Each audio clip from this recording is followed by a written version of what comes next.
Combining the Western and mystery genres and adding a healthy dose of Gallows humor, Quentin Tarantino's The Hateful Eight is an intense character study and a valentine to old-school 70mm filmmaking.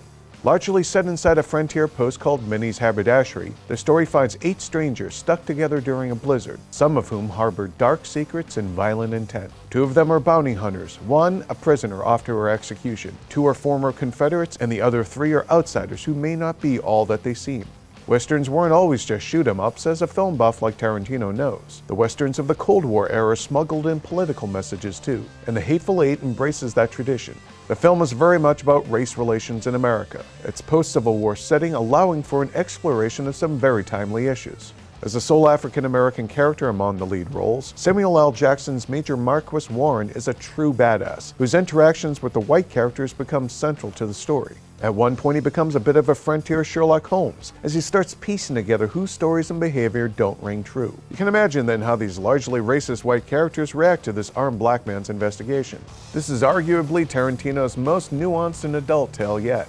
That's not to say, though, that he's also not having fun with the material. There's plenty of Gallows humor here, signature Tarantinoisms, and an anecdote told by Jackson's character that ranks among Tarantino's most hilarious and memorable monologues. However, there are some story elements that feel overly familiar, as if Tarantino is cannibalizing from his own filmography. Spotting those similarities does allow you to anticipate where the story might go, and thus diffuse some of the surprises he spent so much time laying the groundwork for. These quibbles pale in comparison, though, to the effectiveness of the overall tale, which is tautly executed despite a running time of well over 2.5 hours. The film's cinematography and use of 70mm captures the frozen wilds of the American frontier and allows the viewer to see nearly every square inch of the set in wide interior shots.